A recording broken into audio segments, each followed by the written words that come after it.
Hey. All right, so we're going to start with our 7 o'clock meeting, which is our annual update from the Horsham Fire Company. Bill, you want to get us started? Sure.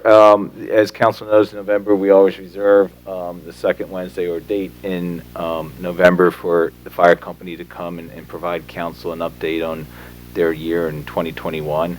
And this evening, we have Chief Berg and some of their board members. I think everyone knows Mike DeLucia, Frank Hager, Jesse Massini, Bill McNichol, Linda Greenberg. Oh, moral support. So they're here. Lee can. They have a presentation to provide, give you and answer any questions you have of their 2021 report. 1 hour. Okay. Time is yours. Oh yeah, you got with the cameras and all. You have to use the mic. Sorry. You can walk around with it if you want. You know, The cord doesn't go too far. you can walk slowly around.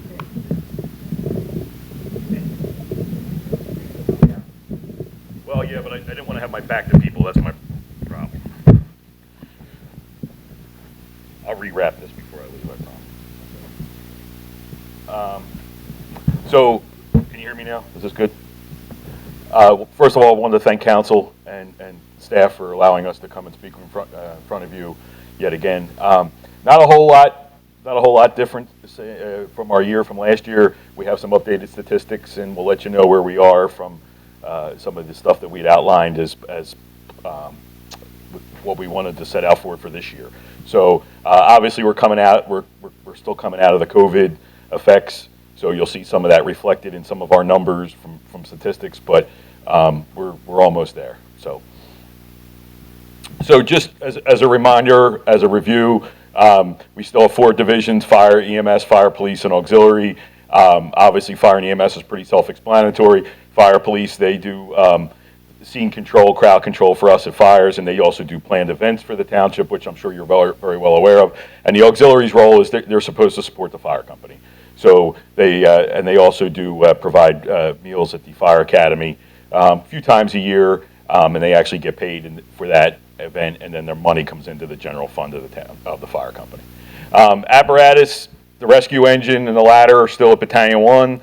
There's a utility that we have down there, which the fire police primarily use, and 3 ambulances. If you remember last year, we talked about going to 4 ambulances. Well, we did that, and the 3 ambulances are at Battalion 1, and there's 1 at Battalion 2, and the engine and the quint are normally stationed there. So we're holding steady at the 20 active members for the organization on the volunteer side. We have 8 junior members, which is almost unheard of in our business, especially in this area. One of them happens to be my daughter. You'll see her picture later on. But that's great. Our goal is to try to keep them interested, and they are the future of the fire company. So we're doing everything we can to maintain their activity level, to help them to grow within the organization so they can be our future. Junior members are ages 16 to 18. They are not allowed to do any interior firefighting. They're not allowed to operate heavy equipment. They're not allowed to use our hydraulic tools. They are truly gophers, if you will, to use an old term, but also they are in a learning role. So they're allowed to ride the trucks to calls. They don't count as our staffing or anything like that. Career staffing, pretty exciting. So we now have 2 full ALS crews, 1 in each station, 24 hours a day, 7 days a week. If you remember last year, we had done what we called a soft staffing model, Battalion 2. After June, the board of directors met, we looked at all the numbers, and we decided to make that a full-time venture. So we did it by soft staffing, meaning we didn't incur any overtime. We didn't hire anybody for those positions. However, after June, we decided, based on the numbers, that it was needed, and we fully committed. So now Battalion 2 is staffed 24 hours a day, 7 days a week with an ALS paramedic ambulance crew. There's still the 3rd crew during the week, during the day, 9 in the morning to 7 at night, 10-hour day, to be the extra ambulance crew out of the other station. That also, based on our numbers, which you'll see a little bit later, that also allows us to have at least 2 people usually available for a fire response if there's 2 ambulance calls. So there's 7 firefighter EMTs or paramedics working weekdays, 5 at the Meeting House Road Station, 2 at the Horsham Road Station, and then weekends and nights, it's 2 in each station. So here's a little bit about the shift schedule change. So in September, last month, 2 months ago, we opted to go to a 24-hour a day, 24-hour a day, 3-day off, 24/72s. They work every 4th day for the paramedics. So the full-time paramedics work 24 on, 72 off. To make this a reality, the company hired additional paramedic, and for a total of 9 full-time paramedics now. On each shift, there's a paramedic firefighter supervisor who we deem a lieutenant, and 1 staff firefighter paramedic. They both work in opposite stations. The rest of the shift complement is made up of full-time and part-time paramedics. It's a little confusing, I understand, but we don't have typical, like in the city, where we have the same people working the same shift every day. We don't have that. We have the same 2 working, but then everybody else is made up depending on where they fall. It's made up of part-timers and other full-timers. And this allows us to cover more time with less people and give our staff more time off, because one of the things that we are seeing in our business is burnout rates are high and also sleep deprivation. So by working 24 hours, it seems like, oh, that's a lot, but then they have 3 days off. So they have, 3 days that once they leave the firehouse, they don't touch the firehouse for at least 2 days. Okay. Our budget, we're at budget levels in the general, and then the Relief Association, we're on pace to be about $150,000 below budget. And the reason for that is because we are, as I've reported in years past, we are very grant heavy. We go out and apply for just about every grant that we can get our hands on, and that has supplemented our budget. So we're pretty proud of $150,000 below budget on relief. Relief, just as a reminder, relief pays for our safety equipment, our insurance, our insurance, not workman's comp, but other types of insurance for the organization. It's around the safety of the firefighters. That's what it's based on. So they pay for our protective gear, they pay for our rescue equipment, those types of things. So that's why we're able to get a lot of grants for that. There's my daughter. Both pictures are my daughter. So this is in training. That's why she's allowed to use the heavy tools, and because Dad was standing over top of her. But this was just 2 pictures of training. We are very, as you know, we are very training intensive. So we put everybody through the same training. So when these people go to school, this is not the first time they're learning it. They're learning it from our people. Really. So it's not the first time they're hearing it from another instructor. We want them. It's very important to us that they hear the message from us, and then when they go to school, they excel even further. Go ahead. I know that in the past we had worked to outreach to some of the colleges to identify young people who could get acclimated to the fire department. How is that going? Are you seeing any movement there? It was non-existent. Unfortunately, it just never seemed to work out. We never got anybody out of that program. So COVID put a real damper on all this, because obviously we couldn't get out into the public and do the things that we normally do. But honestly, what has worked out really well for us is the word of the mouth through the high school. Like, they're all Happer Horsham kids, with the exception of 1. So they are, my daughter got interested because of Dad, but there was 3 other kids that were in before her. So when they all start meeting at the fire, oh, you're here, you're a member here, and then it starts to grow. So that's how we ended up with 8. So just by word of mouth and providing we meet with all the parents. When a junior firefighter comes, or prospective junior firefighter comes into the firehouse, we don't just talk to the child. We talk to the parents. We want a parent there. So we lay out the expectation. We lay out what they can expect as a parent, but also what the projected firefighter could expect going through their career, but mostly as a junior. We are very heavy on grades. If their grades fall, the rule is, like, I think a D. If you fall below a C, you're out until that comes up, because we don't want we don't want the fire company to be in the way of education, so. Specialized, go ahead. I just had one quick question before we get too far off of Sure. Staffing. What's your ideal compared to what we have right now with active volunteers, junior volunteers, that type of thing? What would be the ideal number in each of those categories? About 5,000. No, Noted. in all seriousness, we would love to have 50. You know, when I joined, we had 50 active members. We also had a lot more apparatus. The township was laid out somewhat differently than, you know, it wasn't as built up as it is now. 50 would be great, but 50 is pretty much unheard of in this area for anybody that really tells the story. You know, we stretch those 20 people pretty thin because we ask them to come to trainings, to come to fires, to come to meetings, to get up in the middle of the night, to do all those other things, all while they have families. Most of them have families. So, yeah, so 50 would be great.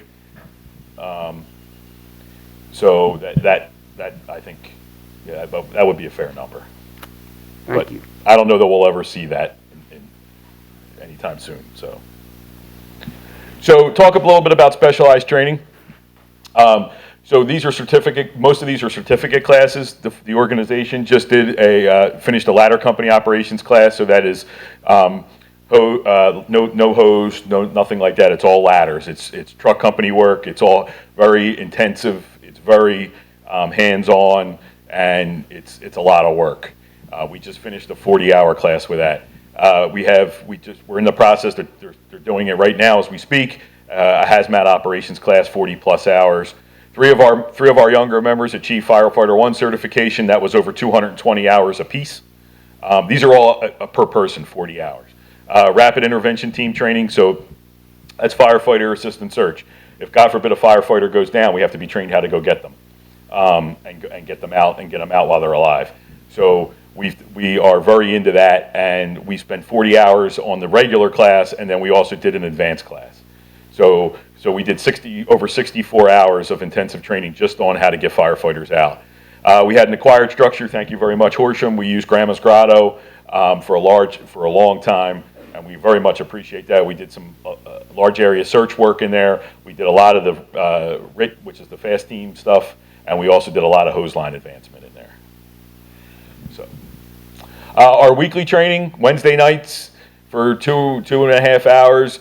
We train in all hazards, right? So annual updates, infection control, CPR, auto extrication, which you saw the picture of, firefighting, obviously, firefighter rescue, water rescue. We'll talk about that in a little bit. Rope rescue and hazmat. So we really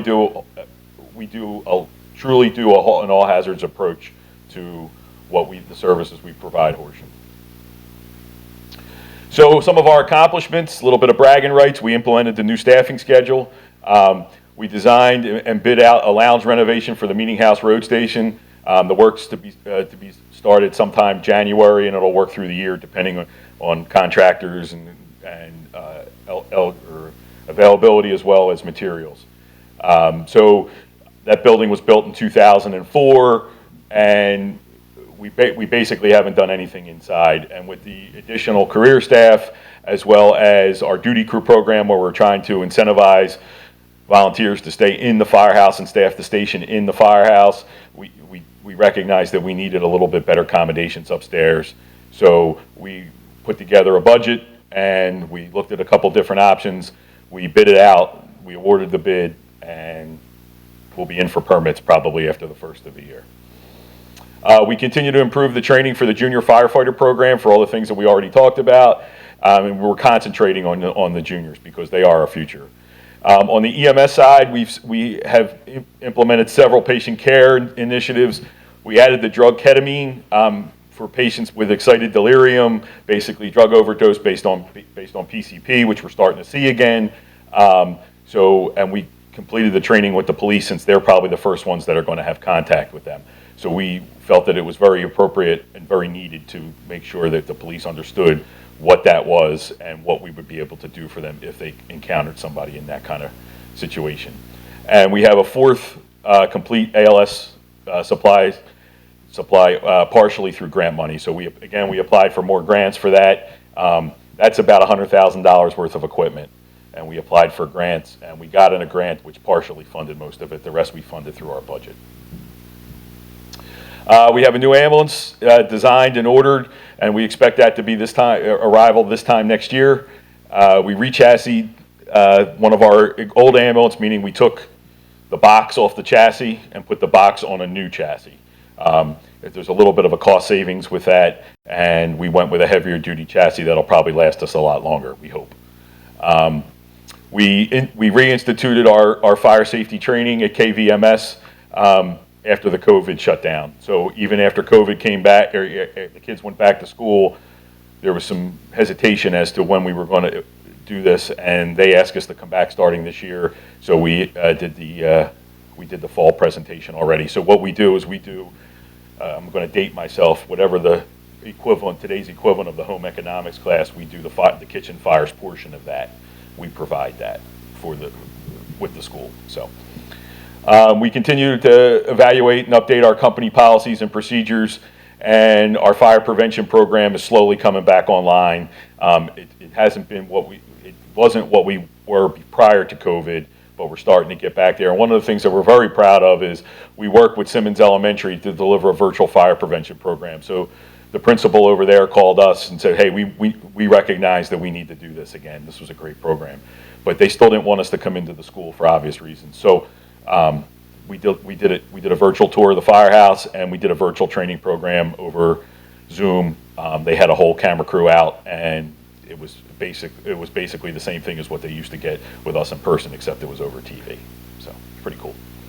So IDA, right? We've talked about it. We were here for the recognition night, right? This is a little bit about what we encountered from the fire department standby or side of things. So that's the house right next to the Blair Mill Apartments on our side, right? Woodlawn Avenue. And this is early because it's still light out, right? That picture was taken of the four guys there. That picture was taken about 11:30 at night, just as things were starting to wind down. They were looking to get back to the firehouse. The next picture is Limekiln Pike, and that picture doesn't do it justice because it's not at night. So our people were encountering those conditions in pitch black, right? Only by use of flashlight. Limekiln Pike? That's Limekiln Pike, right above Welsh Road. So, and that's the deputy's car. He went out to deal with whatever's the pager kept beeping for, but that's him taking that through his windshield, and that's right after the tornado went through. So like, you know, and we dealt with that all night long, you know, in the dark. So, and then just a little credit where credit's due. There's the boat. That's like Keith Valley and Horsham, and I'm sorry, that's Davis Grove and Keith Valley, and that's Wissahickons firefighters in the boat helping us. Our people are in the water behind them. They're in the boat going to help them. So Ida, as we all know, Ida hit early in the evening of September 1st.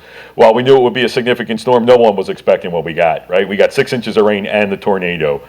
6 inches of rain's excessive. We know we're going to have water rescues. We know we're going to have some minor flooding. We know what we're going to be dealing with.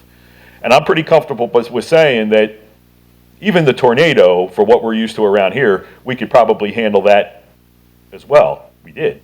But when you couple that with the 6+ inches of rain that we were dealing with, it was quite the event, as we all know.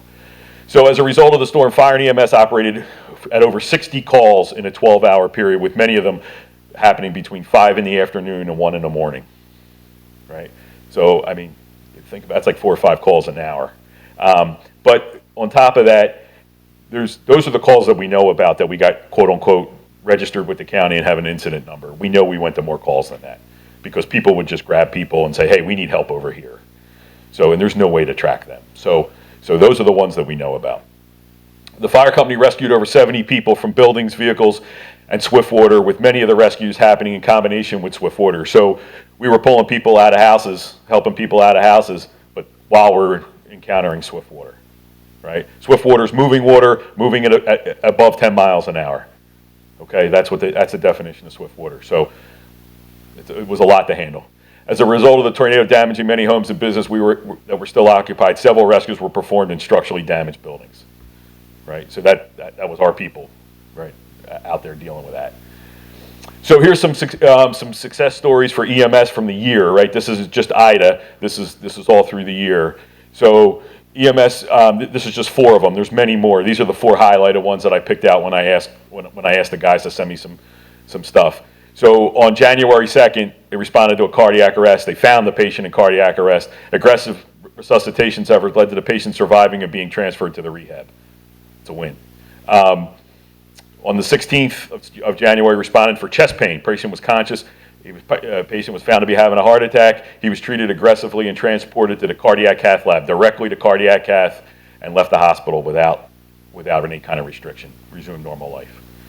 On July 31st, they responded to a stabbing. The patient was quickly loaded into the ambulance and transported. Due to key interventions, and patient survived and was sent to rehab after several bouts of cardiac arrest. So this call was kind of interesting, right? We went and assisted another squad they didn't have a crew, so we went to Upper Moreland, right?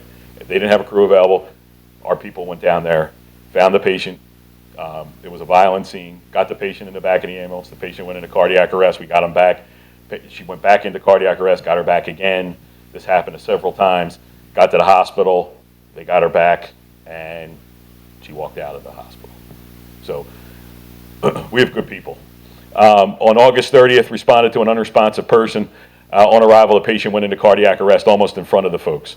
Aggressive interventions allowed the patient to regain consciousness. The patient actually had to be sedated to allow the treatment to continue. They woke up. The patient was eventually released from the medical facility with, again, no restrictions. So an EMS CARES report. So CARES stands for Cardiac Arrest Registry to Enhance Survival Rates. In 2021 is not available because we're still in it, but in 2020, right, we had at home there was 44.4% of our cardiac arrests were at home. 5 of them were in nursing homes, and 10 of them were just out in public. An average age in Horsham is 61. The national average is 66. The response to spontaneous circulation, that's what all this is always around. So spontaneous circulation means they get pulses back.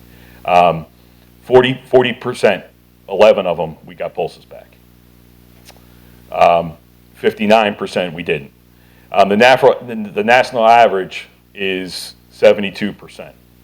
So we're doing pretty good.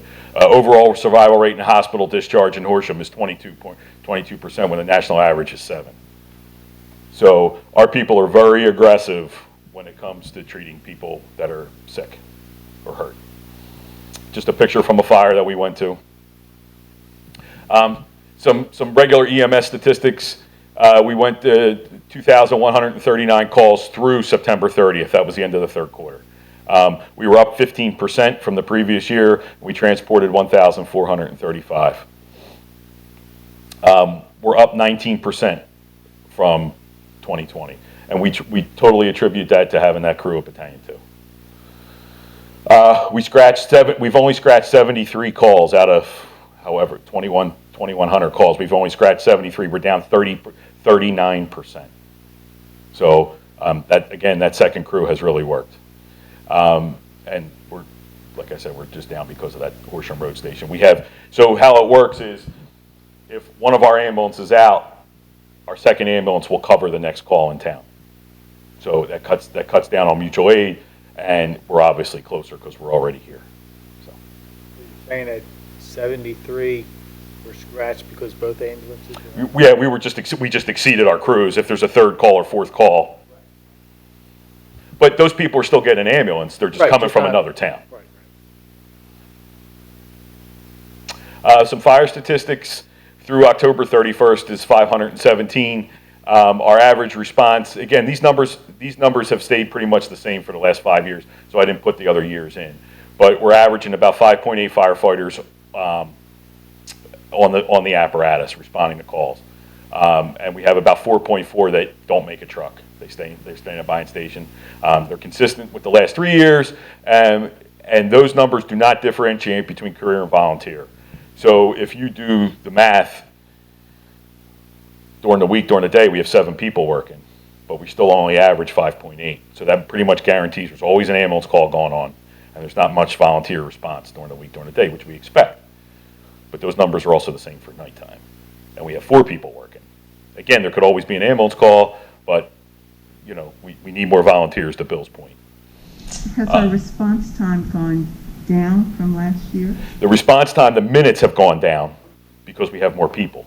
And I can certainly show you those numbers, but our ambulance time of dispatch on the ambulance to time on scene is about 6 minutes. And again, these are based on a 24/7, 365 scale.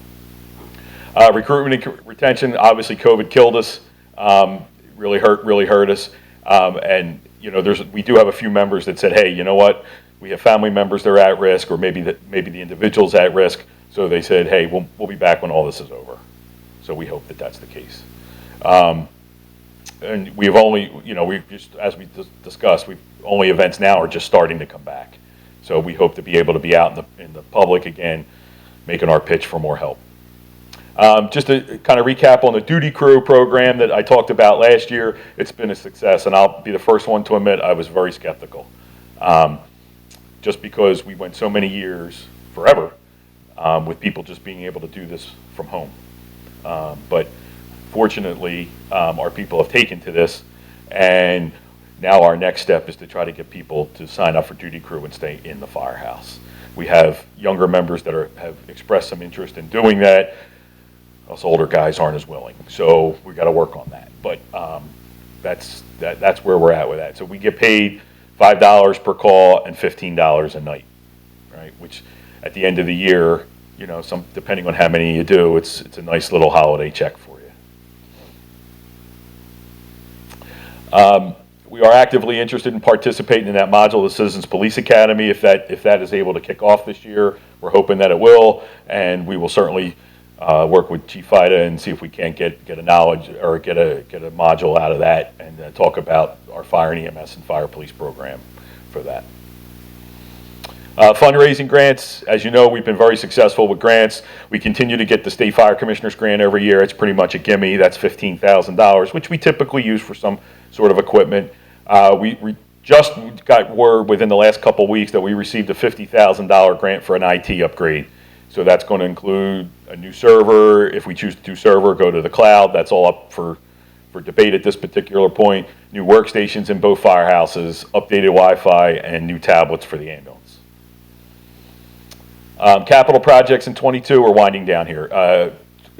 Meeting House Road Station, the lounge renovation, which we already talked about. We're going to look at researching a new rescue engine for delivery in late 2023.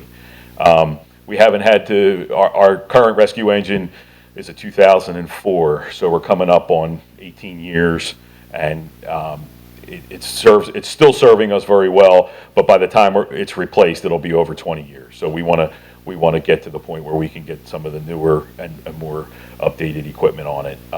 So we're going to start that process probably after the first of the year, maybe towards June, and we expect it to be about a year to even do or 6 months to do the speccing and all that stuff, and then it's at this point with COVID and trying to get parts for things and everything else, it's about a 12 or 13 month build, which typically they would only be 9, so for an engine. So that's what we're looking at for right now, and then we're looking at painting the interior of the Meeting House Road Station.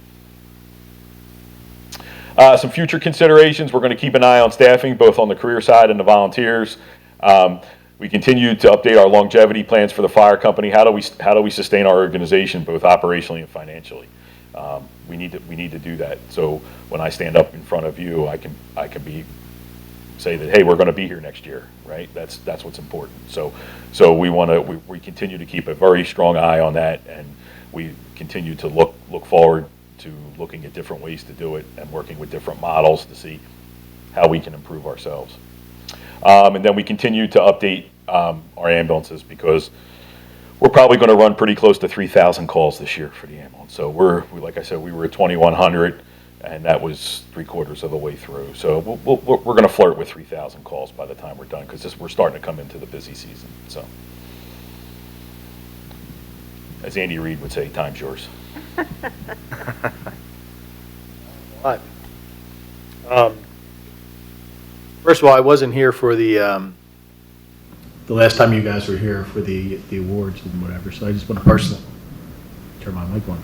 Personally, thank you guys and your whole staff and crew for everything you guys have done throughout the year, and especially during the hurricane, tornado.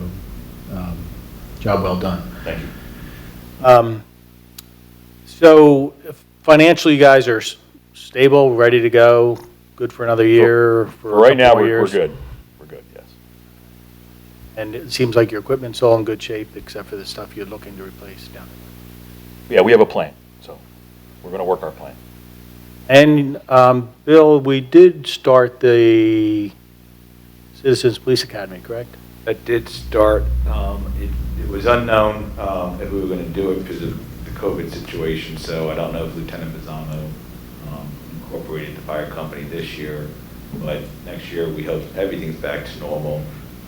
Just to put on the fire company's radar, we will be having Project Blue Light, we will be having the Freezer 5K in December, and we will be bringing back Horsham Day next June.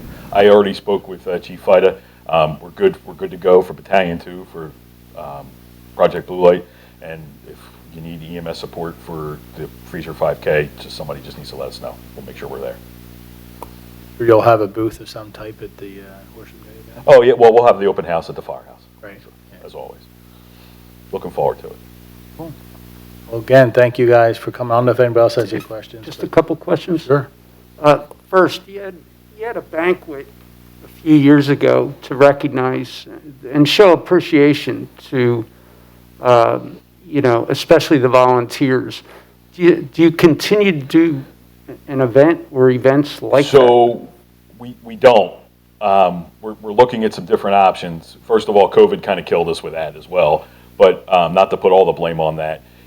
The board of directors decided that we were going to look at different options because they were getting expensive. And to do a night like that, it was extremely expensive. Although it was nice and it was appreciated, it was extremely expensive. And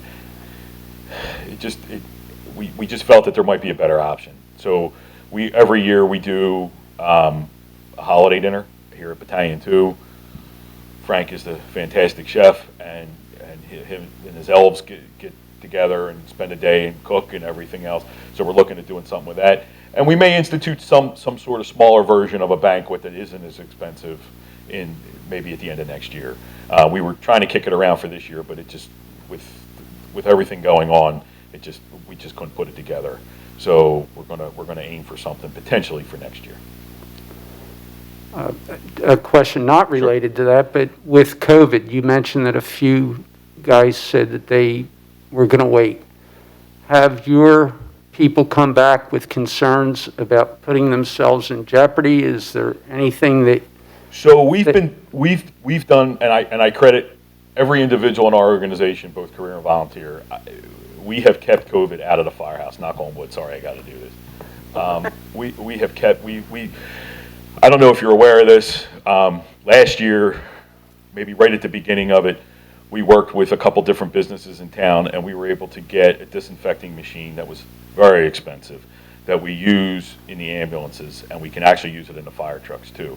So even to this day, if we take a suspect COVID patient, the ambulance comes back, it's out of service for 45 minutes, it's completely disinfected by a hydrogen peroxide aeration process, not to get too technical, but we've kept it out of the firehouse. And we've been very aggressive with, hey, you know what, if you're not feeling well, stay out.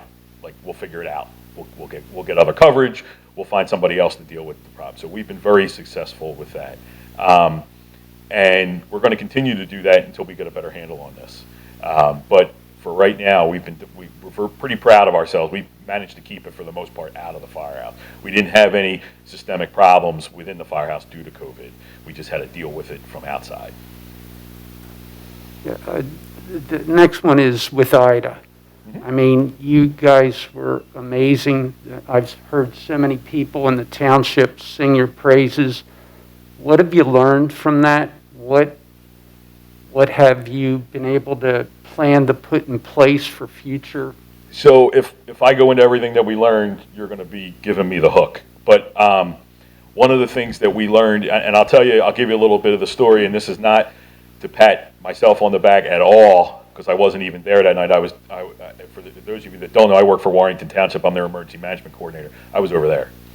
So the whole operation for Horsham was run by Jesse Mancini, and assisted by our assistant chiefs, both Chris Kaiser and Jay Cole, right? They deserve all the credit, along with our people that were actually out there doing it. But the one, we learned a lot of different things. We're pretty comfortable going to water rescues. We're pretty comfortable dealing with structural collapse. We're pretty comfortable with doing all that stuff. But under those circumstances, we learned a lot of the administrative side of the operations. So at a risk of sounding, with using a lot of big words, we learned a lot about report taking and learned a lot about how we're going to track how many people we rescued. And the only reason I know that we rescued 70 people that night is because they were taking track of that. Like, they were saying, hey, call in with how many people were in that car and how many people you put at point of safety. How far did you walk? We had an ambulance crew that walked over a mile down the power line trail because that was the only way to get to them. We tracked all that. And our documentation is going to improve because of that night. We are also in the process of putting together storm kits for all the apparatus and all the chief's cars. So if we were to go out for a summer thunderstorm that we get so often, but we end up getting 3 inches of rain because it doesn't move and we just get inundated with rain, we can run the event from a chief's car if we can't get back to the firehouse, which was one of the cases. So we learned that. And we learned that we have to do a better job at keeping accountability of our own people, because we had newer members. They were qualified firefighters, but they weren't water rescue technicians, and we had them walking up Limekiln Pike through that mess by themselves. And the radio was soaked, so it didn't work. So we learned that we have to keep a better accountability of our people, and we're coming up with different ways to do that. So we learned a lot from that storm. None of that went in vain. Like, we learned a ton from that, and we've had a lot of meetings. I've met with state representatives. I've met with state congressmen about some equipment, and we're working with Matt Reinhardt, the fire marshal, and also our emergency management coordinator on some communications issues that broke down due to just because we just don't go through that type of practice all that often. So we're working through all that, and everybody's been very receptive. So we're working on doing some different joint operation centers with the police so we can have better communication with them. We have a radio system outside of the county system that we use as a talk around, but we're looking to expand that, spend the money and expand that to make that available to both emergency management and the police in the times of a storm. So we can just give people a couple portables, and we could talk to at least command staff to say, hey, this is what we're dealing with. We need a cop down here, or we need somebody down here. But we can't get through to them on the county radio system because we can't even hear the police on the county radio system. So does that answer your question? It's a long-winded. Yeah, I appreciate it. The other question that I have is, you had Wissahickon come in how many different departments came in to help? Well, not as many as we would have liked because they couldn't get here. We had Wissahickon. They were able to get here because they were out on another call off of Welsh Road, so they were able to get here. We had Roslyn and we had Rockledge. And you want to talk about the power of networking, right? So I'm sitting in Warrington, dealing with Warrington's problems, and I get a phone call from the chief of Rockledge Fire Company. Lee, what do you need and how much do you need it? And I said, Timmy, I'm not there. I'm in Warrington. Just send people to the firehouse, and I'll let Jesse know that you're coming, and he'll deploy you. And they never made it to the firehouse. They were deployed long before then because I said, hey, Rockledge is on their way. I was able to get a hold of him on the cell phone and say, Rockledge is on their way. So that's the power of networking. It's great that the 2nd Battalion is up fully, pretty much fully running. But you had mentioned that your ideal is 50. You have 20. Not to put you on the spot, but how does that impact you in specific ways that, I'll leave that an open-ended question. How does that impact you directly? So you can always use more people, right? and we make do with what we have. If we need more help, we call mutual aid. That's our only option. The fortunate thing is, it's not like, oh, well, Horsham's in trouble. You know, they don't have people. Nobody has people, right? Everybody needs more people. So for us to call, I mean, whatever they just went out on, that was because my pager beeped twice, I know that was some sort of upgrade. It went out as a fire alarm, and then it probably got upgraded to a building fire. So there's people from out of town coming to help them. Whatever's happening, there's outside help coming, and that is the norm. That is the norm. And the response rate is significantly improved over the last couple years with the opening of the 2nd Battalion. And you might have the exact numbers, but it went from about 7 to 6, and it was somewhere in the 5s after the 2nd year. Right. And that trend is pretty much Yeah, so we're true. leveled off about 6 based on because don't forget, they come out of both stations here or in the township, and if the other ambulance is out, they're going down there. So that's a 6 or 7 minute response. They're not just staying up here, right? So we're covering, both ends are covered to make sure that that the residents and the business owners are covered by the closest available ambulance. Yeah, and you said you had 2,100 calls last year. You're on a pace to get up to 3,000. Pretty close. Why is that? I mean, that's a significant increase. Why do you think that is? Township's more populated. And don't forget, those aren't all calls in Horsham. Those are calls where we're helping surrounding people just like they're helping us, right? So those are just numbers. So it doesn't mean that there's 2,100 calls in Horsham. It means the majority of them are in Horsham, but not all 2,100. My last question will be, what are your biggest challenges that you foresee going forward? Well, obviously managing the staffing with the decreasing level of volunteers on a national, right? Not to beat that horse, but we get a lot of help from people that we're not paying, so to speak, right? We're just giving them some incentive money, but we're not paying them a salary and benefits and everything else. So as that decreases, that's going to start to have an effect on our budget, and that's when we have to have some tough conversations with some of the folks in here. You know what I mean? So and that's why we got to where we got to a few years ago when you guys were able to help us. Was, hey, we were at the point where we needed more help. So that's a big challenge, and people are always going to be your biggest challenge, is just managing the staffing. Fortunately, we have great people, both volunteers and career staff. We have fantastic people. We have people that are true, and I hate this term, but you'll understand when I say true company people. They're there for the right reasons. So. Yeah, I just want to thank you, and I just hope that you know how much you are appreciated, by everyone. We do. Everyone in this township. I have yet to hear one negative utterance. Well, that's in good. any And way if you do, about- I'm going to be the first to ask you. If you do, I want you to put me in touch with those people so I can find out what the issue is, because that won't sit well with me. I want to make sure that we provide the best service to everybody, regardless of anything. So I want to make that real clear. And I've heard very few criticisms of the fire company over my soon-to-be 30 years here at the township. But those few people that I've talked to, I told them, instead of criticizing, become a volunteer. These people, and I want to thank you.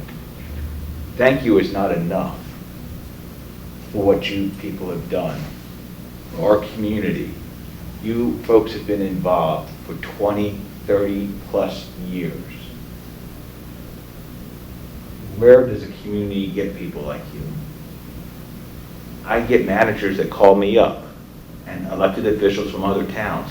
How does Horsham do it? It's because of you. It's not because of us. We assist you.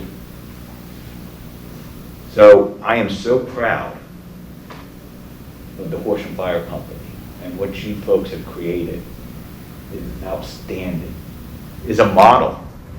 We have other towns calling us now. Do you think the Horsham Fire Company, do you think they'll run our ambulance? Because the ambulance company that we have in our town doesn't have a good response time. And Horsham is a model. And I hope, I don't get a vote, but I can tell you, I hope you never expand outside of Horsham. Big is not better.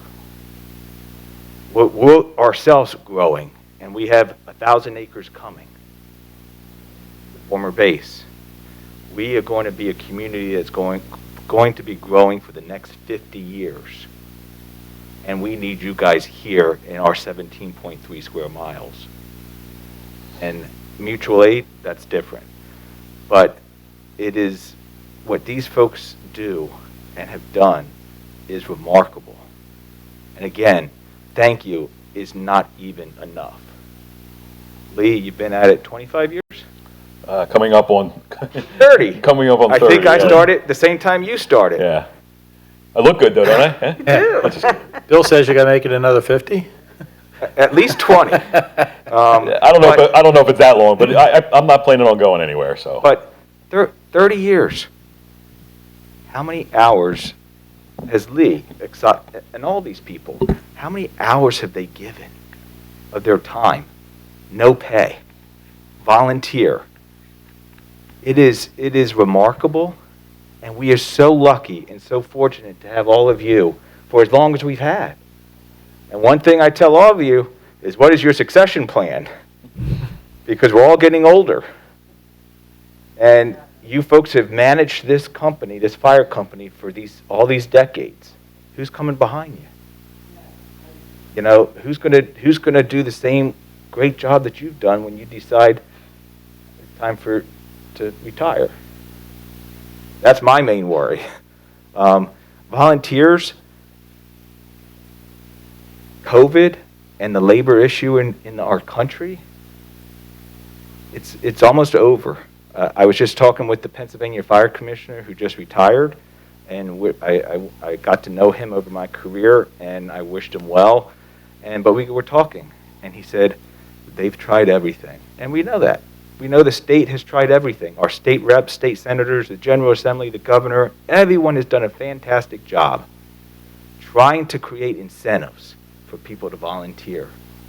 They've reached out to the high school. They've reached out to the colleges. They go to all the different events. They do everything possible that they can do. Our country is not volunteering anymore.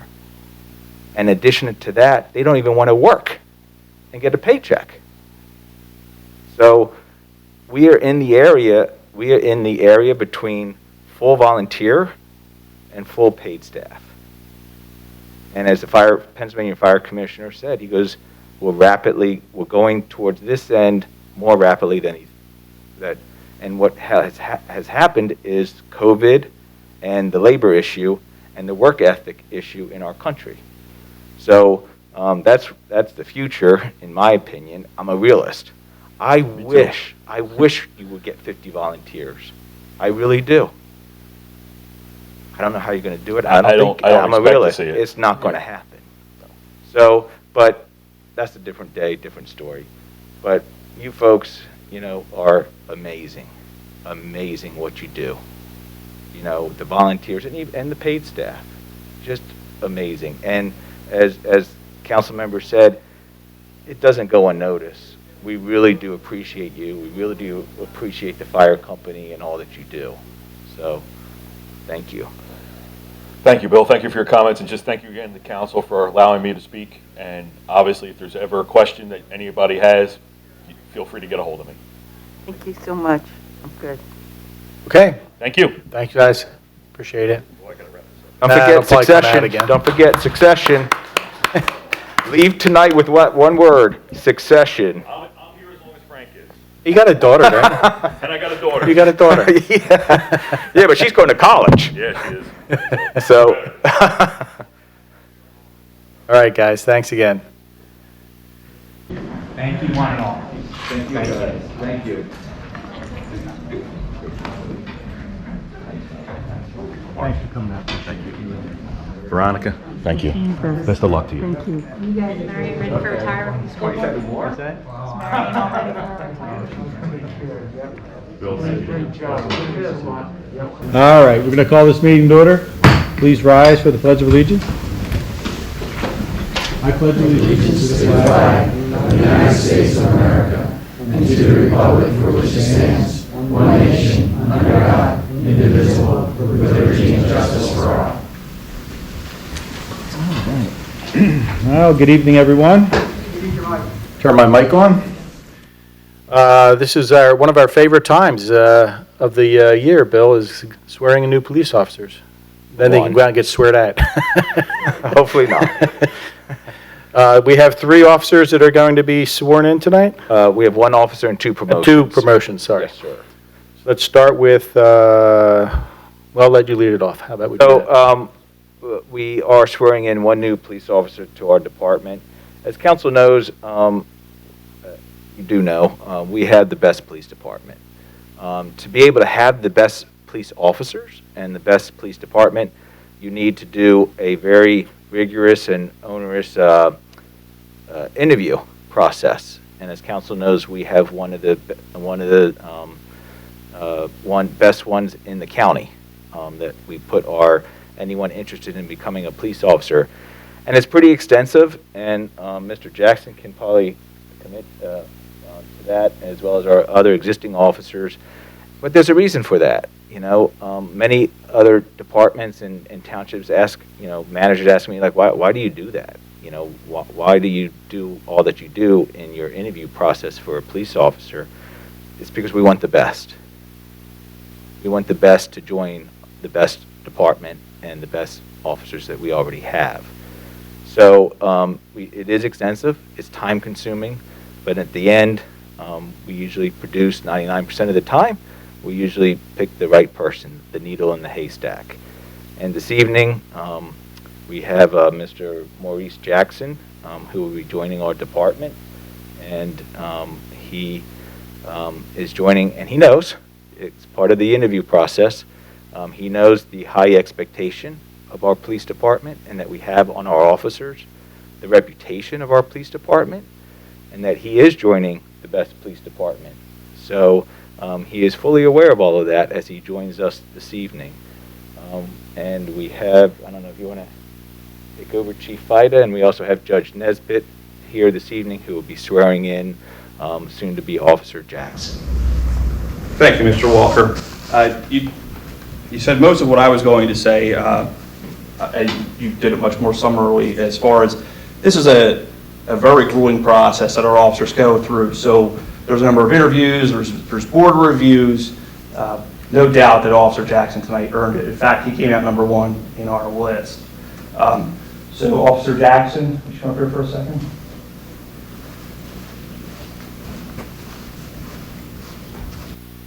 So just a little bit about Officer Jackson.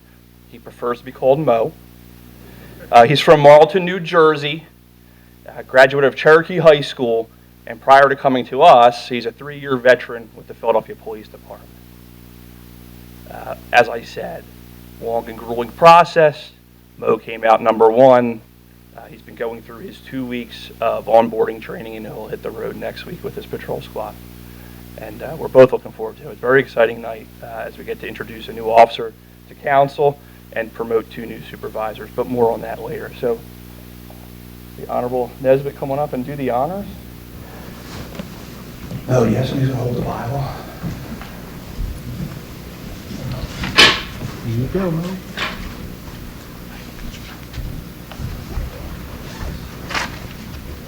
If my voice holds up. Ready to go, Mo? Place your right hand. There you go, yeah. I, Maurice K. Jackson, I, Maurice K. Jackson, do solemnly swear that I will support, obey, and defend I will support, obey, and defend the Constitution of the United States the Constitution of the United States and the Constitution of this Commonwealth, and the Constitution of this Commonwealth, that I will enforce the laws of this Commonwealth that I will enforce the laws of this Commonwealth and of Horsham Township, and of Horsham Township, that I take this obligation freely that I take this obligation freely without any mental reservation without any mental reservation or purpose of evasion, and purpose of evasion, and that I will discharge the duties and that I will discharge the duties of police officer of police officer with fidelity. with fidelity. I do further swear I do further swear that I will uphold, obey, and enforce that I will uphold, obey, and enforce the law without consideration the law without consideration to a person's race or color, to a person's race or color, sex or religious creed, sex or religious creed, sexual orientation or age, sexual orientation or age, national origin or ancestry, national origin or ancestry, handicap or disability. handicap, or disability. Fantastic. Congratulations.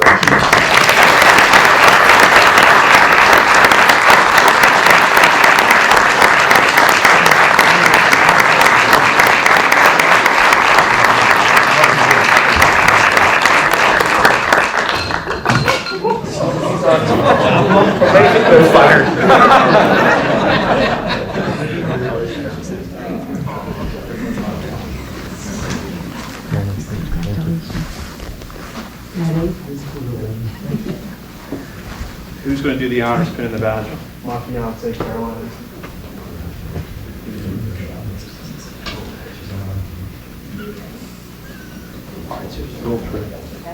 Just any resistance, just keep pushing.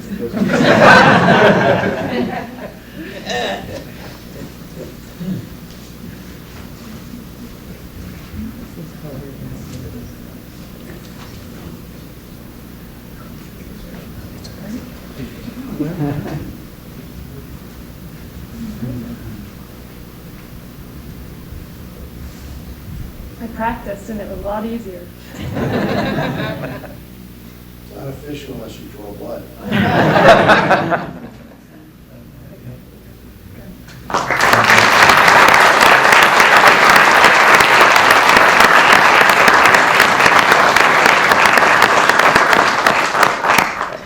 After, just so everyone knows, and Mo, you don't go anywhere, we're going to do pictures with council after the promotions. Don't go anywhere. Next, we have Tim Flanagan. This will be short, but you already heard me say we have the best. So when, opportunities present themselves within our department, there's other townships and other departments where, you might have 1, 2, maybe 3 show interest and apply for a corporal, a sergeant, a detective, whatever the opportunity is. We have such great officers, we'll have 6, 8, sometimes 10 within a department of just 40, 41 apply and show interest. And that just speaks to the department and the officers that we have. And I'm glad I'm not one that has to make the decision sometimes of who gets the promotion. But we have 2 gentlemen here this evening that will become a corporal and sergeant, well-deserved, very good officers of the department. Chief Hud. Thanks again. It really is true. We have phenomenal men and women who work in this organization, and yes, sometimes the decision-making process is difficult. But tonight, we're here to introduce you to Corporal Tim Flanagan for an outset. Tim, if you come up here, please. A little bit about Corporal Flanagan. He was hired here in 2017. He's a Horsham guy. He lived here up until recently, right? Graduated from Archbishop Wood High School. He has his bachelor's from LaSalle University and his master's degree from St. Joe's University. Since his hiring here in 2017, he's been assigned to the Patrol Division, and that's where he'll stay as a corporal here. So, ready to do this? Where's our Bible? Get somebody who's going to hold the Bible. Yeah, my brother. You got it. Thanks. You want us a little closer to remember? That's all right. Yes, if you put your left hand on the Bible. Yeah, you're fine. I think we're all out enough. Repeat after me. I, Timothy J. Flanagan, I, Timothy J. Flanagan, do solemnly swear do solemnly swear that I will support, obey, and defend that I will support, obey, and defend the Constitution of the United States the Constitution of the United States and the Constitution of this Commonwealth, and the Constitution of this Commonwealth, that I will enforce the laws of this Commonwealth that I will enforce the laws of this Commonwealth and of Horsham Township, and of Horsham Township, that I take this obligation freely that I take this obligation freely without any mental reservation without any mental reservation or purpose of evasion, or purpose of evasion, and that I will discharge the duties and I will discharge the duties of corporal with fidelity. of corporal with fidelity. I do further swear I do further swear that I will uphold, obey, and enforce that I will uphold, obey, and enforce the law the law without consideration without consideration to a person's race, to a person's race, color, color, sex, sex, religious creed, religious creed, sexual orientation, sexual orientation, age, age, national origin, national origin, ancestry, ancestry, handicap, or disability. handicap, or disability. Congratulations. Thank you.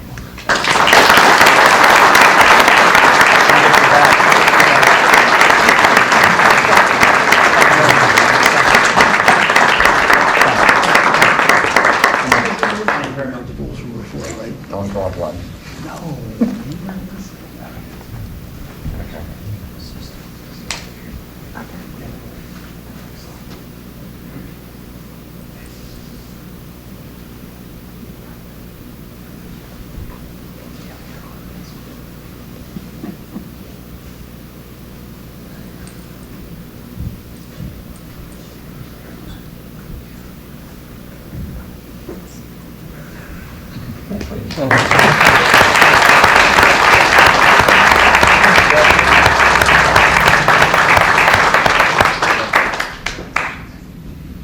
I think maybe we should switch to magnetic badges. All right, next is Bill Shapiro. All right. I covered both of them in the beginning. You got it. All right, come on up. So tonight, what we essentially do, for now at least, is we've executed our succession plan with Chief Daly's retirement, and we're where we need to be. But a little bit about Sergeant Shapiro. I didn't even need to write down when he was hired. He was hired in March of 2001. He's a graduate of Springfield High School. In his 20 years here, he's done an awful lot. Some of the highlights are he was on the SWAT team for quite some time. He's currently a firearms instructor for us. And before his promotion to sergeant, he was a corporal assigned to the patrol division since 2018. So who's going to do the honors for you, Bill? My mom is going to hold the Bible.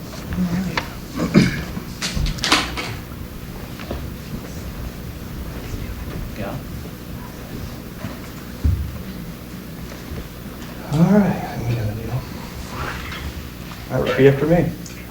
I, William A. Shapiro, I, William A. Shapiro, do solemnly swear do solemnly swear that I will support, obey, and defend that I will support, obey, and defend the Constitution of the United States the Constitution of the United States and the Constitution of this Commonwealth, and the Constitution of this Commonwealth, that I will enforce the laws that I will enforce the laws of this Commonwealth of this Commonwealth and of Horsham Township, and of Horsham Township, that I take this obligation freely that I take this obligation freely without any mental reservation without any mental reservation or purpose of evasion, or purpose of evasion, and that I will discharge the duties of sergeant and that I will discharge the duties of sergeant with fidelity. with fidelity. I do further swear I do further swear that I will uphold, obey, and enforce that I will uphold, obey, and enforce the law without consideration the law without consideration to a person's race, to a person's race, color, color, sex, sex, religious creed, religious creed, sexual orientation, sexual orientation, age, age, national origin, national origin, ancestry, ancestry, handicap, or disability. handicap, or disability. Thanks.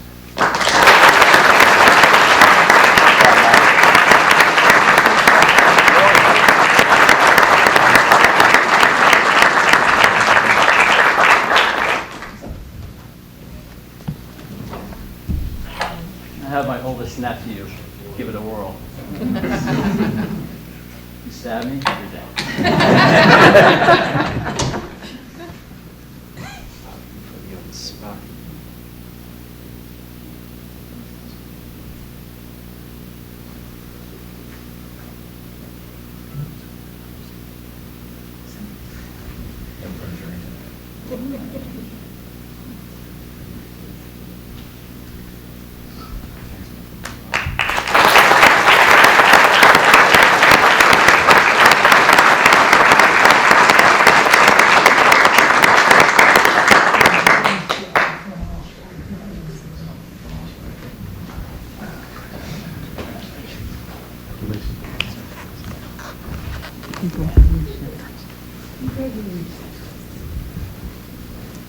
And if I might address council just for a moment, you hear it a lot. and that's a good thing. But again, I thank you all for your support of our organization, for our people. To be able to do these things like this evening, to be able to showcase our new employees, our new supervisors in front of council, I mean, this doesn't happen without you folks. So again, I'm eternally grateful for all the support you show us. And again, I thank you for the interruption and the time this evening. Thank you. Congratulations to all of you. Mo, take a look around, buddy. You're among the best of the best. And as Chief Ida just said, you have the support of council and staff. We'll always be here for you guys. Thanks again.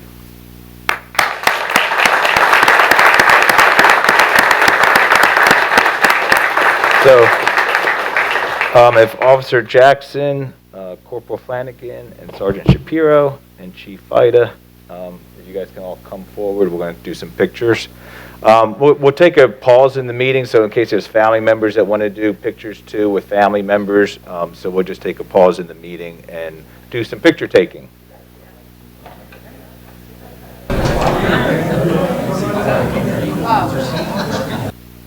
All righty. Any opportunity for questions or comments from the public? Yes, sir. Name and address for the minutes, please. Dave Klein, 419 Chapel Hill Lane, Horsham. I need you to come up to the mic, sorry, because of the recording. We have to have you be able to hear you. I can hear you, but the camera can't, sorry. Simple. How many police do we employ in Horsham now? How many police officers? 41 now? 41. How many patrol? There are Three about squads. 23, 24, because we have, I just don't have the figures with me on off the top of my head, but about that. And, how many per day, around? Is it all 23, or is there? No, there's platoons. There's platoons. We don't give out a whole lot of information because we don't want the criminals to know how many we have going at one time. But we have 3 platoons. So we have platoons, and each platoon works different shifts. Okay. I mean, I've been living in Horsham for 30 years. I have no problem. I love it here, 30 years. But what's the speed limit on Drescher Road?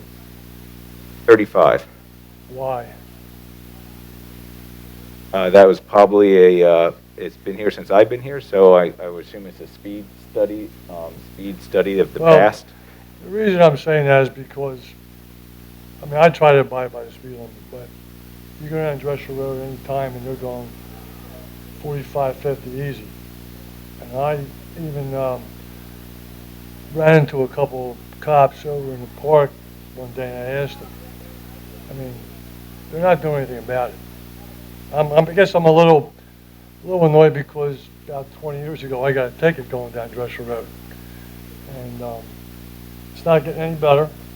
I don't see any police down there doing anything about the speed limit. You want to change the speed limit, that's fine. But Speed limit is 35, and maybe, I'm not sure if you know this or not, but they can't write a ticket unless someone's going 10 to 12 miles over the speed limit. So they can't write a ticket unless someone's going 45, 47 miles over the speed limit is when they can write a ticket. The state allows them to write a ticket. that happened to me 20 years ago. I got it for going about 45. I just, there's a couple of walkways across the road there, and I've been here too long, and I've just seen, especially since they widened it, that it's not getting any better, and doesn't seem like there's any thing preventing them from doing this. So, and I don't see any police on that road. I see them in my neighborhood, I see them around, but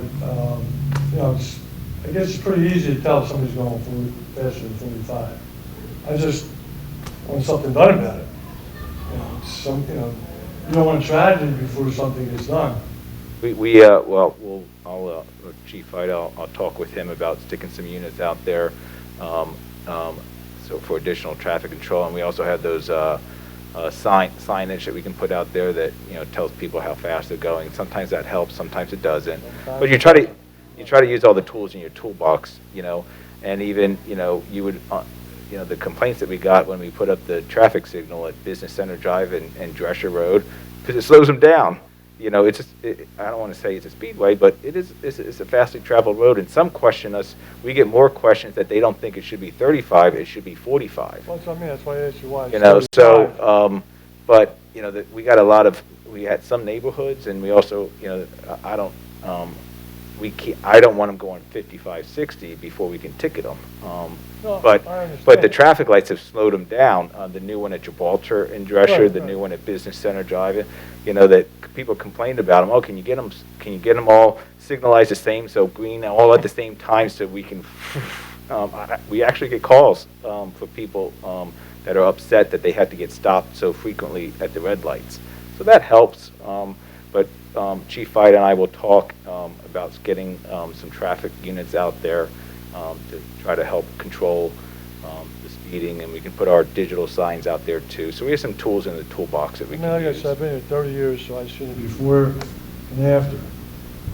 But, you know, it's not getting any better, it's getting worse. I don't know, I mean, you guys must travel, you must see. Well, it's not just Drescher Road, it's Oh, I 611, know. it's It's Norristown Norristown Road, it's, you know, 63. I mean, it's every road, and if we did nickel for every time somebody complained about speeding, and no offense, I mean, I'm glad you came in to say something, but it's like Bill said, we hear it all the time, and fortunately, we only have so much that we can do, that the police department can do, and they can't be there 24/7, and they can't catch everybody, and it's an just unfortunate doesn't thing, seem but to- you're right, it's a problem, It and just doesn't seem to be any deterrent. There's no consequence. So people says, oh, the odds of me getting caught, sure. you know. But like I said, the main thing is you don't want tragedy before you actually do something about it. That's the main reason why. I've just been here too long to see what's going on. No, I appreciate you coming out and We've even seen since COVID has sort of wrapped up in a little way, and the traffic's come back. We've noticed, you know, and I know Chief Vita has, but even myself, just as a driver, like something's changed after COVID. People, they're speeding, they're more aggressive. The road rages that are going on that the police are experiencing and getting called about. Nothing like we saw, nothing like we've seen before COVID, before March 2020. Something's changed a little bit in society. Yeah, it's society. And a lot of people don't want to follow by the laws anymore, law and order, and that's part of the problem too. I don't know what to do. I mean, Yeah. that's what you guys. Yeah, no, we're just Because when having. there is a cop going down there, you know, people do slow down, but as soon as he turns off, yeah. Yep. I don't know if you got cameras, I mean, you got cameras and lights if people go through red lights, right? I don't know. I don't know what the answer is. I'm just voicing my concern because of. No, we appreciate there's it. a lot of business there, and a lot of people going across, you know, back and forth.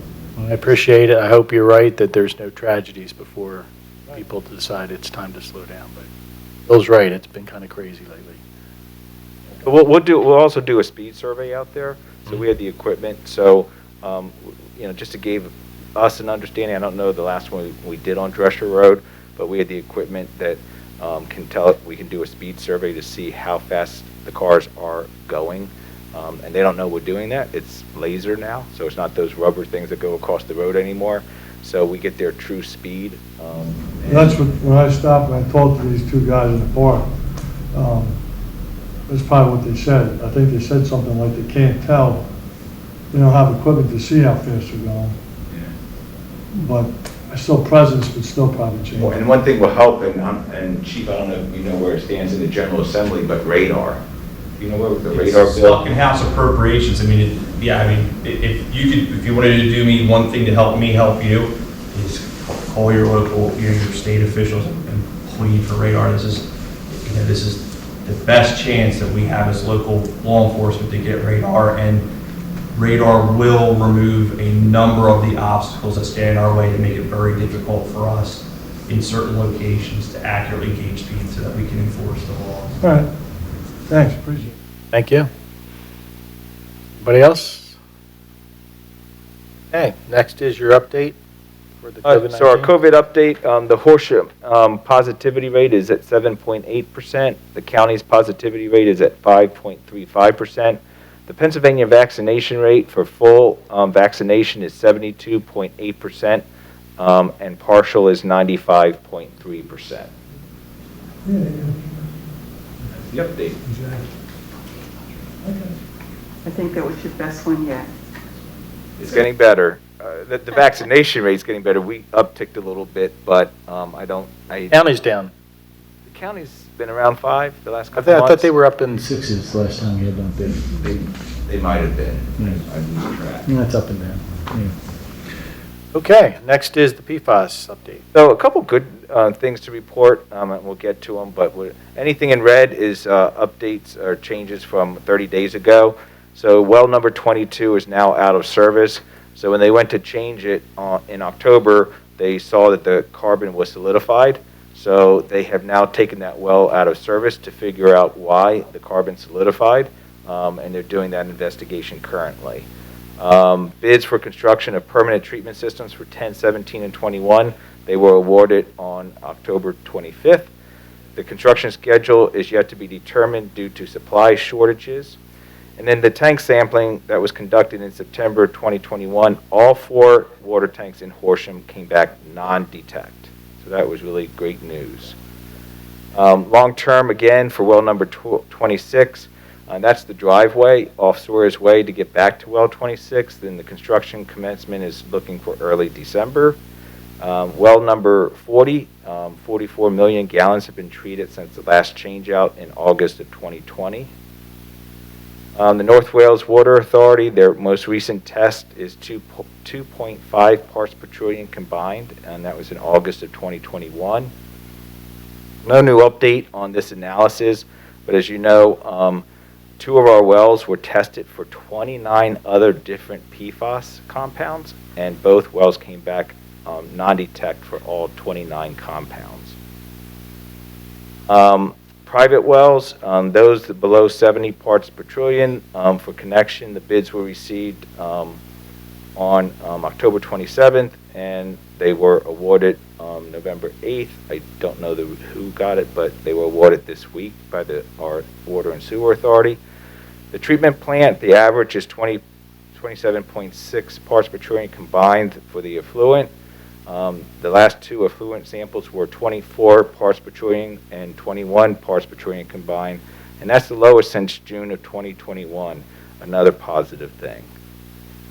The myriad grant-funded projects that the Water and Sewer Authority is doing, so house connections for Phase 1, the remaining connections were temporarily delayed due to supply chain issues, but have resumed, and the connections are anticipated to be completed by the end of November with final restoration to follow. The contractor has completed restoration of lawn areas at the properties that have been previously connected, and the sidewalks and pavements are yet to be done. So the surcharge reimbursement, the authority cannot locate 754 property owners who sold properties and/or moved out of the township sometime during the period the surcharge was in effect. So they recently sent out a second set of letters addressed to the name of the former property owner at the former address, and they have obtained many forwarding addresses. So far, they've had some success using that approach.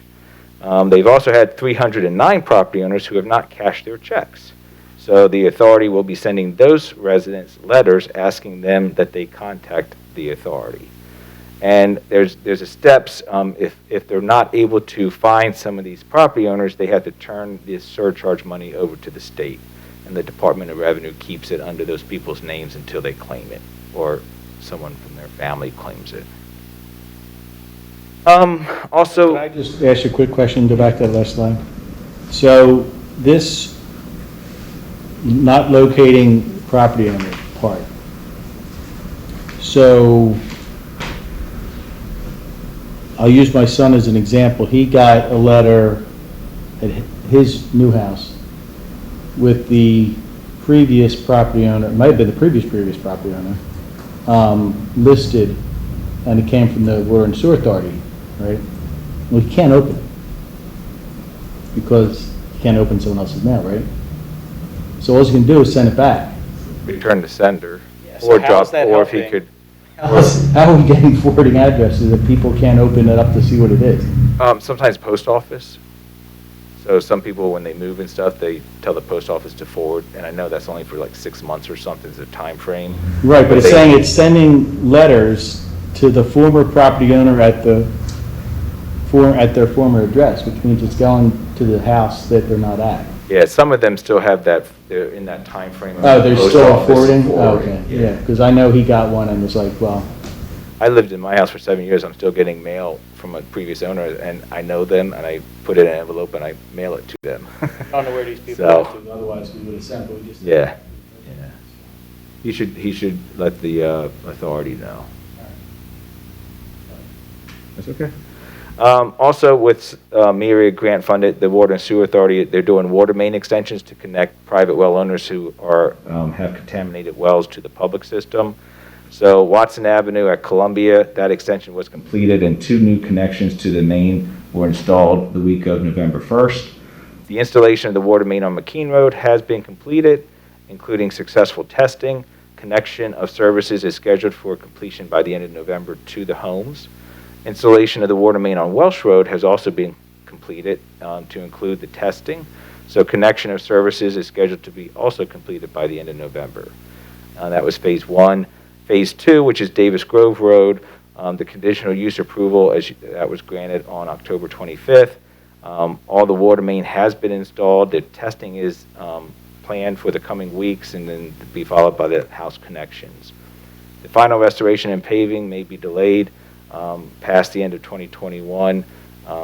So, stay tuned for that. But the more important thing is people are getting connected to the public system.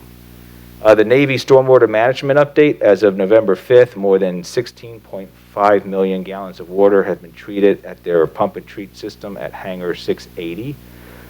Their new pump and treat system at the fire training area, which is off Horsham Road, that just went into service. So as of November 5th, that has treated 83,000 gallons of water has been treated. Their storm sewer piping, that job is 100% complete, and the contractor is breaking down to leave the base. The Air Guard base stormwater management update. So as council knows, they constructed the new permanent stormwater system, treatment system at the basin, and they've treated over 28 million gallons of stormwater have been treated through the new treatment system. And they're testing those levels coming out that are going into Park Creek, and they're below 2 parts per trillion combined. They are working with EPA to develop a plan for an interim groundwater recovery and treatment system, which is a pump and treat system, just like the Navy has. They're 2 up and going. So the Air Guard is working with the EPA to develop a plan for that. They're working at getting a contract in place for the work, and then we'll be preparing a work plan. It's great that they're moving forward on that, but as we all know, in the federal government world, things go slow. So, but at least they're starting, this is the very beginning process of that. So as we know, one of the testing wells on the Air Guard base tests over 350,000 parts per trillion. So if the Air Guard can get something going, it would help the aquifer tremendously. The wastewater, they are taking samples as their permit tells them to, and they took 2 PFAS samples each in September and in October at the point of discharge from their pump station to our Water and Sewer Authority system. And combined PFAS and PFOA concentration in wastewater discharge ranges from 333 parts per trillion to 460 parts per trillion. And the Water and Sewer Authority is planning to set up a meeting with the Air Guard staff to discuss the permit amendment outlining terms of accepting sanitary discharges to their treatment system. Some updates. The next RAB meeting is December 8th, 2021 at 6 o'clock. Unfortunately, that's the same evening as your last council meeting of the night of the year. We hope that the RAB, that the Navy returns to in-person meetings next year. Also, another exciting thing is the kickoff for the National Health Study. So the kickoff meeting is November 16th from 7 p.m. to 9 p.m. That too will be a virtual meeting. But after that meeting, we will be very heavily marketing and advertising to our residents how to volunteer to sign up to give blood and for this study. The other couple things that happened since, well, one thing, but the Pennsylvania Environmental Quality Board, They just put out their agenda for their November 16th meeting, and they are looking at proposed rulemaking for PFOA and PFOS. So on their agenda is consideration of maximum concentration level goals and MCLs, both. So they are going to be discussing and considering, and this is not DEP itself, this is the Environmental Quality Board. So the MCL that they are going to be discussing on November 16th is 14 parts per trillion for PFOA and 18 parts per trillion for PFOS. And they've also set a maximum contamination level goals for PFOA at 8 parts per trillion and PFOS at 14 parts per trillion. So that's pretty important to us and pretty major to the state. I guess it's important to us, but as we know, we have already gone to the Horsham standard, 0. So even if they set these MCLs for the Commonwealth, we're already at 0. So timeline of drinking water efforts, I just added in because I think it's important that non-detect status continues to be supported by our tank sampling results. That was a very important test that we did, and that all of our tanks came back non-detect. Recap, nothing's changed there, and that is the update. Bill, any questions? Just a quick question. The 2 pump and treat facilities on the base, is there any data to see how the levels are improving as a result of those 2? I don't know if they're, I believe they do, because they have they have up to 90, almost 100 monitoring wells on the base. I believe that they are looking at them. That's where they would see the results. But we also know it's a very long process. You know, there's a base out in Colorado that the United States Air Force, who have also added pump and treat systems. And, you know, they have, the United States Air Force has said for that base, not ours, but that base, maybe 70 years, but probably a lot longer, where they see a lot of difference in the aquifer. Not a lot of difference, but before they consider it, the aquifer cleaned up. A long, long time. So the 2 that are currently there, they're obviously making progress, but the amount of progress probably will not be felt for a long time. Yeah. But that's what they have all these monitoring wells on the base to track that progress. So as these pump and treat systems of pumping the water out of the aquifer, treating it, and then putting it back into the Park Creek, they're still pulling samples from these monitoring wells around the base in the same aquifer. So that will tell them what's happening.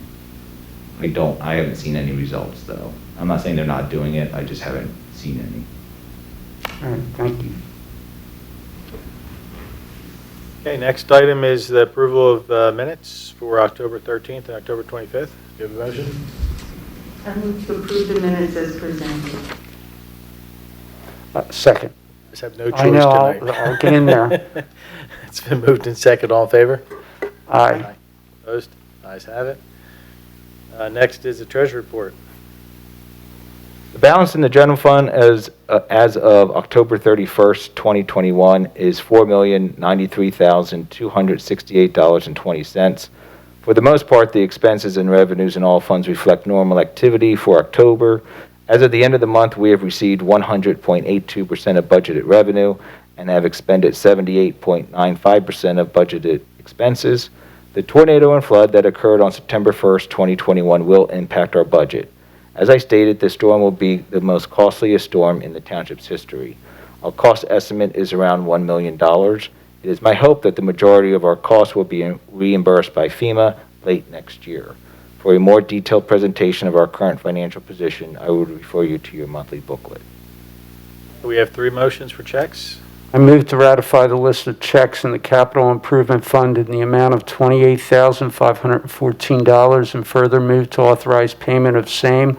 I move to authorize the list of checks in all funds in the amount of $148,644.66 and further move to authorize payment of same.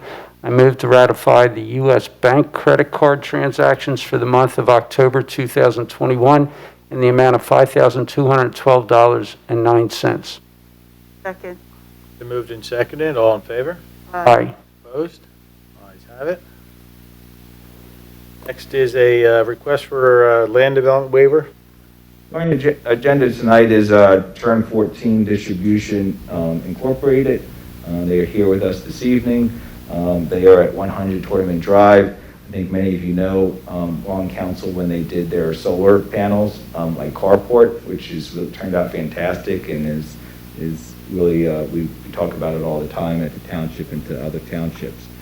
So they are here this evening, and what they're looking to do is an exterior patio. You had another one recently come at you, a waiver of land development in the Pennsylvania Business Campus, and the idea with these exterior patios, I think, is a lot from COVID. You know, to give the employees that opportunity to have more time in the fresh air outside, and that's what they'd like to do. So they are here this evening to present their request.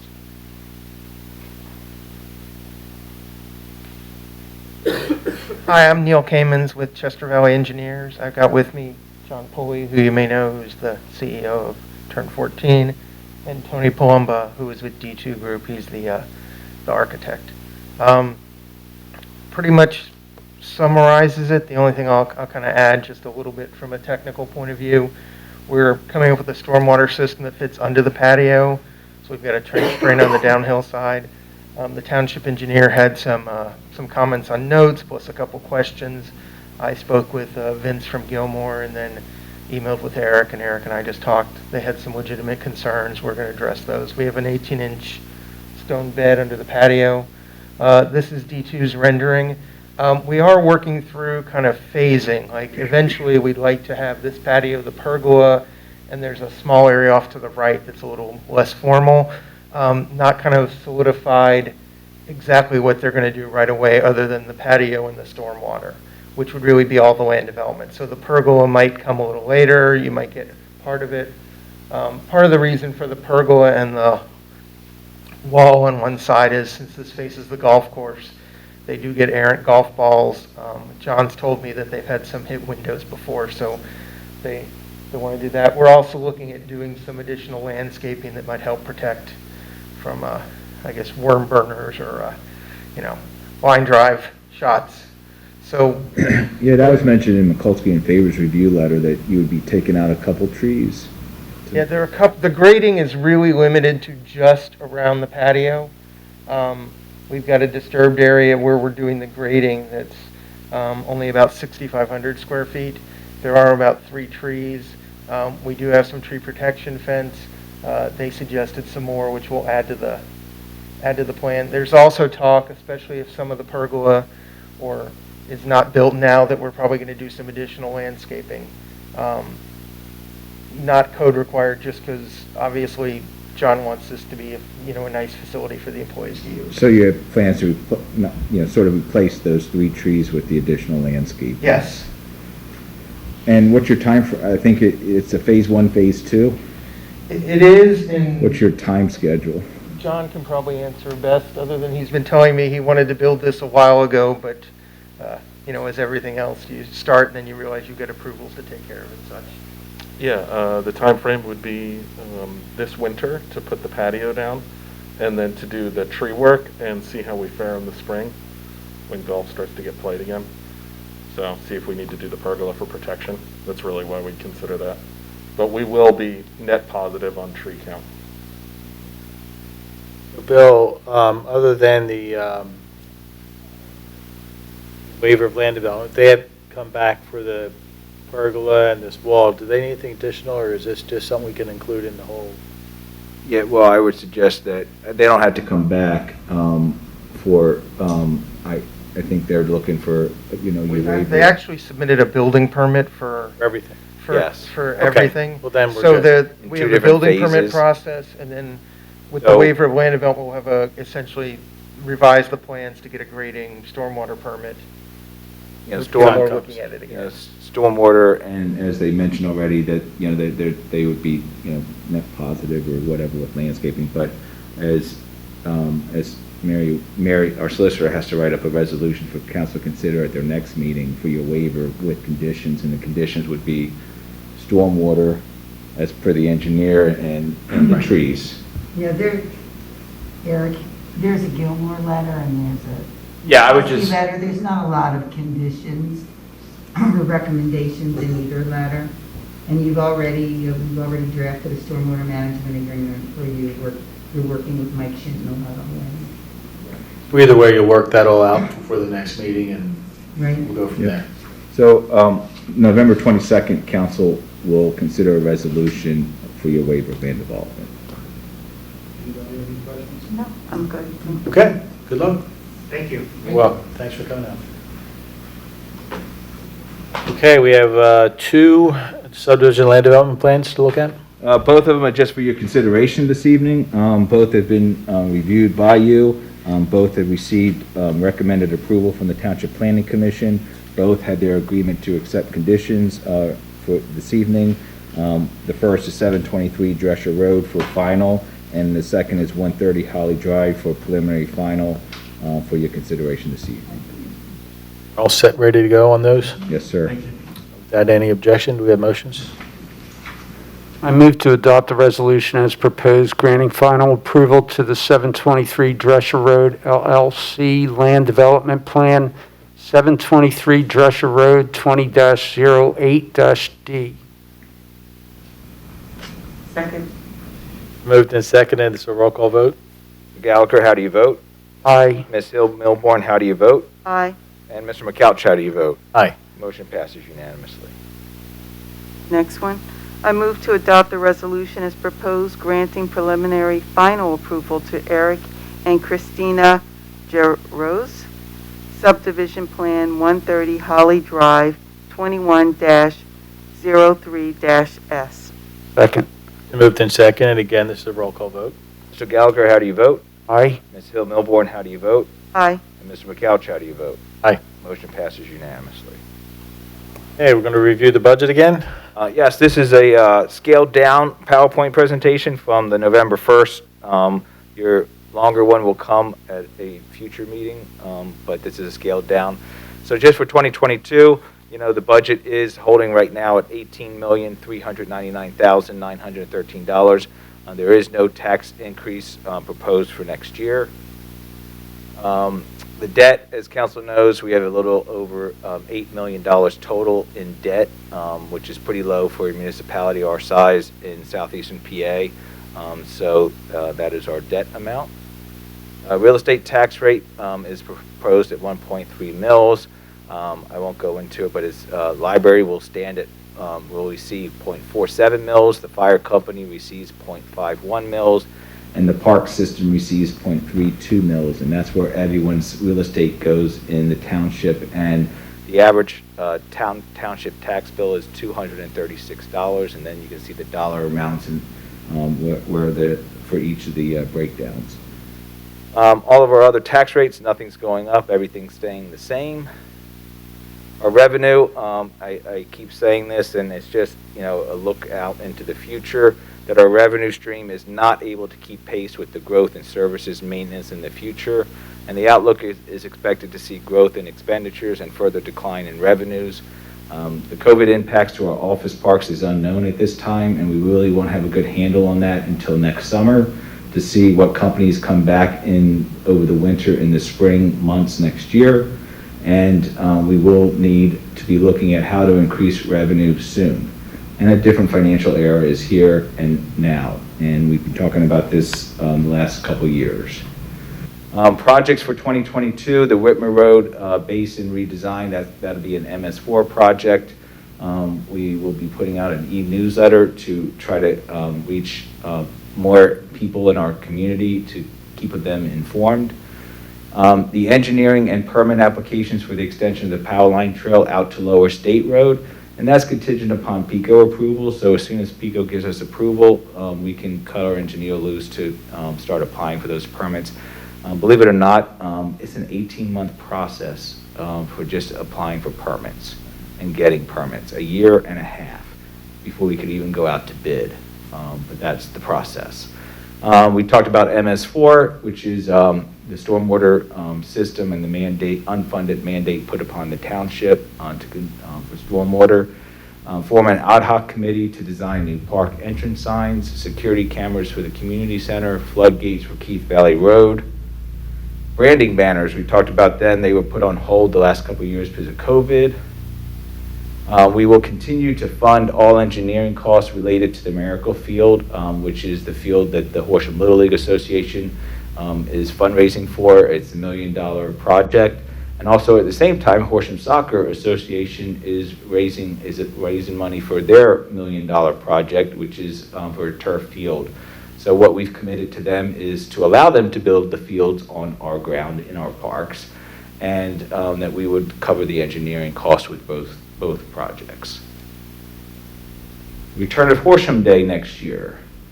We'll be researching electrical vehicle charging stations and solar energy next year. We're looking at maybe next year, not doing it next year, but in 2023, using 2022 to work with an architect to design a new, refresh our circulation desk area at our library. It was constructed in 2004. This is the Upper Dublin brand new library. It's bright. Ours is more of a dark. That was the style in 17 years ago, almost 18, going on 18 years ago. So and that keeps us looking fresh for new families coming into Horsham, new companies coming into Horsham, that, and we don't wait for something to become this huge $1 million capital project. If we can just phase in small areas of the library each year in our general budget, it doesn't become a massive capital project for us. Our 2022 paving project, Meeting House Road from Moreland Avenue to Eastern Road, Moreland Avenue from Meeting House Road to Blair Mill Road, Grant, Wilson, Pershing will be finished up, and we'll finish up that neighborhood. Also Nesbitt Road, Meadowview Court, Indian Creek Way, Evergreen Road, and Willowbrook Road. And just looking down into the future, our paving project is 100% paid by liquid fuels, which is gas tax. And a few years ago, they upped the gas tax for municipalities to have more money. Unfortunately, COVID came, and people stayed at home. Well, some people are still staying at home. They're traveling less, so we got less money this year. We're projected to get even less money next year, and with electrical vehicles coming more and more online, this is going to be an issue in the future of how we fund paving projects, but nothing we have to worry about next year or the year prior, but just to give, a little warning flag out there that the funding that we use for paving our roads is going to be decreasing. Is there anyone out there working on the future of how those monies will be increased? Well, the governor did appoint a committee to how transportation will be funded in the future. I don't know if that got down to the local level or if it was mainly highways and stuff. I haven't gotten, because of the workload, I haven't gotten a chance to stay on top of that. But there is a report now that's been put out by the Secretary of Transportation from this ad hoc committee the governor formed of how different options and different ways of funding transportation in the future. So we'll find out more about that. Just drive around a lot and use gas. Hey, doesn't seem like there's not people driving. Just don't speed. I see a lot of cars on the road. I don't know. We're going to be replacing the traffic signal at Walnut Grove Drive and Drescher Road. That's part of the Office Park Master site plan to replace the older galvanized dated signals with the new black ornamental signals. Repaving of the Cola Park lot off of Horsham Road. The Blair Mill Road widening project phase 2 construction, that is finally going to be going to construction next year. We started that in January of 2016 and going through the PennDOT process. We are finally going to construction next year. Horsham Road and Limekill Pike intersection project will be in still full right-of-way acquisition and final engineering all through next year. Hopefully go out to bid in the fall. Award over the winter, early spring, and then go to construction in the summer of 2023 on that project. On the Pennsylvania Lifestyle Campus, on the street lamp project, that's a about 100 street lamps and a $1.4 million project. That is, will be done next year too, hopefully. When you deal with these state grants, sometimes you get tied up in the bureaucracy of those administration of those grants, and it just takes you forever to get to construction. But I hope that we will get these lamps in by the end of next year. Economic development, we plan on having another broker's breakfast in town, restaurant week, community job fair, continue advertising and marketing the township nationwide to attract companies to Horsham Township, host a State of Horsham luncheon, create a business recognition program, create a business welcoming program, and the big thing is the start pilot program of our shuttle bus that will run from the Ambler train station to the Pennsylvania Lifestyle Campus and Horsham Business Center. So I think that would be very attractive to the companies when they try to recruit new employees. We've heard from them in the past that they can't get the younger employees to come because we don't have a train station and they don't drive, and some of them don't have cars, and they live in Center City, they live in Manayunk, and they just can't get here. So I think that'll be a big plus. And we have companies that are also going to chip in to cover the cost of the bus. Some other capital purchases. We'll start our comprehensive plan. Our comprehensive plan was done in 2011, so it's about time to change that. So it's a 2-year process. So that'll be started next year, so the money's plugged in for that with the Montgomery County Planning Commission. We placed 4 police cars, replaced Public Works pickup truck, purchased an excavator for the Public Works Department, new full-time position. This may or may not be the title, Special Events Coordinator. We talked about that. We'll talk about that more in December when we meet about personnel for next year. But the idea is, behind that is we're missing out as a community on a lot of events. You see a lot of events when you're on Facebook and Twitter and websites and Upper Dublin and White Marsh and Whitpain and all these other communities are having events throughout the year. And we don't have many. We do have some, Horsham Days and Freezer 5Ks and National Night Out and all that, and so do they, but they have more. And that's, we feel that, you were missing a part, an attractive part to make our community more attractive to families to come here and build and hold on to that sense of community, that people can come together and meet each other. And so we have that position plugged in the budget currently right now. Painting of the exterior of the Public Works facility. So this is our timeline. So we're at November 10th.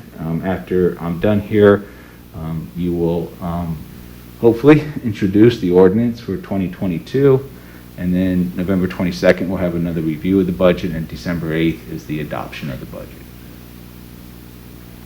This is just a budget summary. We maintain our conservative budgeting practices. We maintain our infrastructure before doing new things. We maintain the healthy reserve funds for our capital, roads, and parks. And by doing all of that, we're maintaining our high bond rating at AA1. We have a balanced budget. And while we are maintaining the quality of life in our community and services to the residents, we also keep moving the township forward. Looking forward, I already talked about this, that we do not know the full economic impacts of the pandemic and its impact to our office parks. We will next summer. It's imperative that we continue our conservative budgeting practices, and at the same time it's critical that we don't lose sight of Horsham's vision and long-term goals as we address short-term challenges. That is the budget review. Okay. Any questions? We have a motion to introduce. I move to introduce the 2022 budget and tax levy ordinance and hereby authorize advertisement of same. Second. Moved and seconded. This is a roll call vote. Mr. Gallagher, how do you vote? Aye. Ms. Hill Milborn, how do you vote? Aye. And Mr. McCouch, how do you vote? Aye. Motion passes unanimously. Okay, so are we going to adjourn into executive session? Yeah. And we'll be able to do it here. Okay. If you want. So we'll be adjourning into executive session to discuss matters of real estate. Do I have a motion to adjourn? I move to adjourn the meeting. Second. Meeting adjourned.